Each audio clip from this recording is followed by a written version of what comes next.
তোমার garment factory আছে? হ্যাঁ। বর্ষা বলছিল যে তুমি নাকি একা, অনাথ।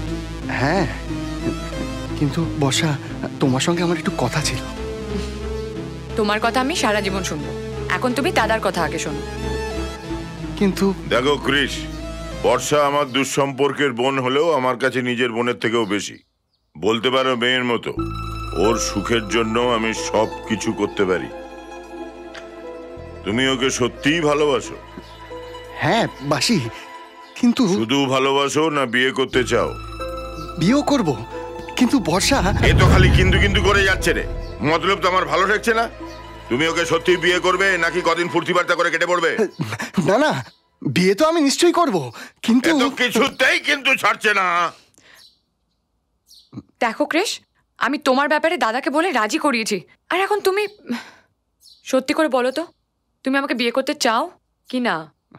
আমায় ভুল বুঝো না বর্ষা, আমি তোমাকে সত্যিই ভালোবাসি, বিয়েও করতে চাই, কিন্তু এই কিন্তুটাকে আমি ছিপি দিয়ে চেপে দেব। দাদা, আমি আমার নিজের পায়ে দাঁড়াতে চাই। এখন কার পায়ে দাঁড়িয়ে আছো ভাই? তুমি যা রোজগার করো তাতে কি আমার বোনকে দুবেলা দুমুঠো খাওয়াতে পারবে না? হ্যাঁ পারবো। ব্যাস হয়ে গেল, আর কি চাই? কিন্তু আবার কিন্তু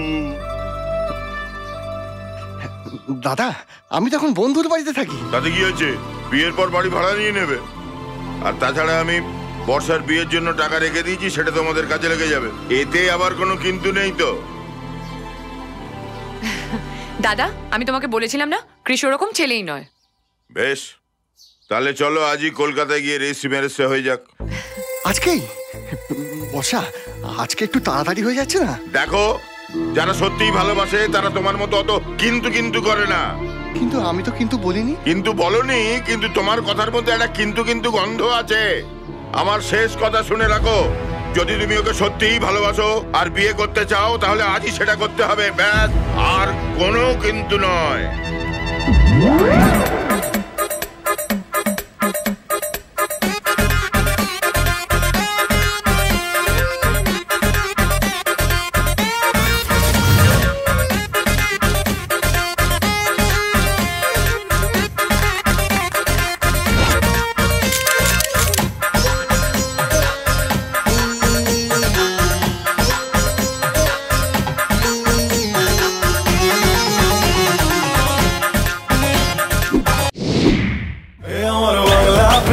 বিশুদ্ধ বাংলা প্রেম, এ আমার বাংলা প্রেম, বিশুদ্ধ বাংলা প্রেম, এ আমার বাংলা প্রেম, বিশুদ্ধ বাংলা প্রেম, এ আমার বাংলা প্রেম, বিশুদ্ধ বাংলা প্রেম।